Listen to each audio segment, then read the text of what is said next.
Welcome to this flipped learning workshop.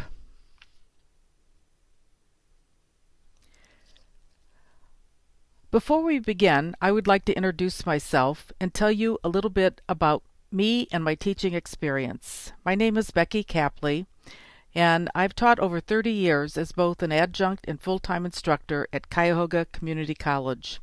I retired in May of 2015, which was really difficult for me since I loved my job so much. I love teaching and most of the activities that go along with it. I think one of my strengths was keeping current with both biology content and teaching strategies. Because of this, I frequently tried new methods of instruction. It made my job more exciting, and hopefully my students benefited from it as well. Currently, I'm still teaching part-time and facilitating some faculty development workshops. Enough about me. Let's get started with the topic at hand, flipped learning. I think the best place to start is to answer the question, what is flipped learning? At this point, I would like for you to pause the video and write down your own definition of flipped learning, and when you're done, start the video again. So hit pause and I'll see you when you're done. If you've made it to this point, I assume you have your definition completed. The one I'm providing here is a definition created by the Flipped Learning Network. Flipped learning is a pedagogical approach in which direct instruction moves from the group learning space to the individual learning space, and the resulting group space is transformed into a dynamic, interactive learning environment where the educator guides students as they apply concepts and engage creatively in the subject matter. How does this definition compare to yours? Did you include the use of videos, or that students watch videos at home, or that technology is required? Or perhaps you were thinking that when a class is flipped, students may not do the classwork at home, or it is just another trend or a fad. Or maybe you'll be able to cover more material in your classes because the students are watching those videos on their own. Actually, these are some of the myths of flipped learning. Let's go back and break down the Flipped Learning Network definition to see if we can make sense of it. You'll notice that in the Flipped Learning Network definition, flipped learning is a pedagogical approach or a teaching strategy rather than a technological approach. It refers to direct instruction, which is content delivery. This is done individually rather than with the group or the whole class. This means the content can be provided in a variety of locations. For example, they could watch videos or read an article while sitting on a bus going home.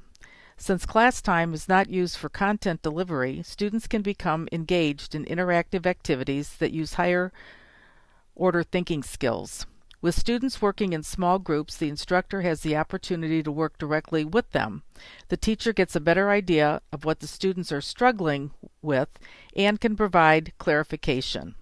This may not be the typical definition that you've heard of in the past.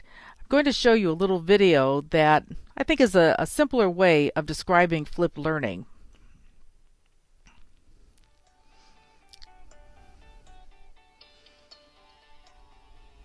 Every course that has some face-to-face component progresses through a sequence of in-class time and out-of-class time. In a traditional lecture-based class, students are typically assigned material to study before coming to class, but then are expected to sit through a presentation that often covers similar content, and then assigned something to do for homework, usually on their own. In a flipped class, students have access to the instructor's lectures ahead of time, along with any other background material that they need, which frees up face-to-face time to let students seek clarification from instructors, collaborate with peers, and practice applying concepts while getting guidance and feedback directly from experts in the moment when it can help them most. This lets students leave class with an even greater collection of resources and a clearer awareness of what they need to focus on to close any gaps that remain in their learning. For more information on the flipped classroom and other teaching and learning resources, go to ctl.utexas.edu. I hope you enjoyed that, and I hope that at this point you have a good understanding of what flipped learning entails. This slide summarizes some of the changes that take place when moving from a traditional classroom to a flipped classroom. First, the class will move from being teacher-centered to student-centered. The teacher no longer stands in front of the class and serves as the one and only expert. Students need to take more responsibility for their own learning, while the teacher acts as a facilitator. The students not only learn from the instructor, but also from each other. The faculty member moves from being the sage on the stage to the guide on the side. The students change their roles, and instead of being passive learners, they become active learners. In a traditional class where lecture is the main method of content delivery, students are listening, and after about 15 or 20 minutes, their minds may begin to wander. This is typical for most of us. They may do something that's apparent to the instructor, like texting, or they may just begin thinking about other things. Either way, they're no longer engaged in the lecture. Active learning strategies involve all students in participating in class activities. Since students have received content information prior to class, they can use higher order thinking skills while working on these activities. Outside of class, they receive knowledge, and in class, they can apply, analyze, evaluate, and so on, as seen in this Bloom's taxonomy diagram.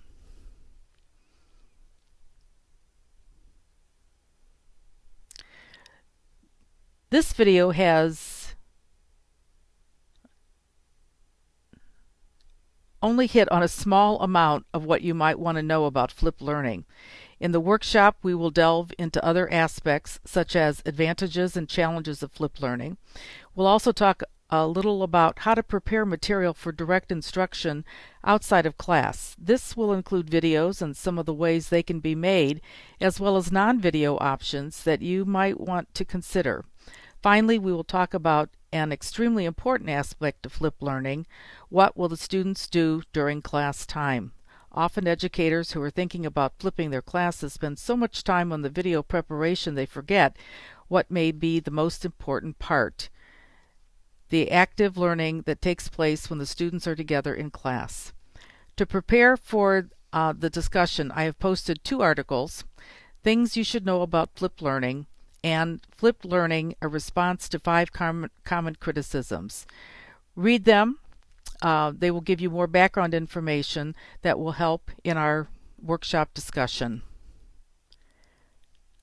I want to thank you for watching this video. I think it's valuable for you to become a student sometimes. If you decide to flip your class, your students will be doing what you've just done. Now you'll know how they feel. Hopefully, the knowledge you've gained has sparked an interest and you're excited for the workshop. I'm looking forward to meeting all of you. Make sure to bring lots of questions and ideas to share.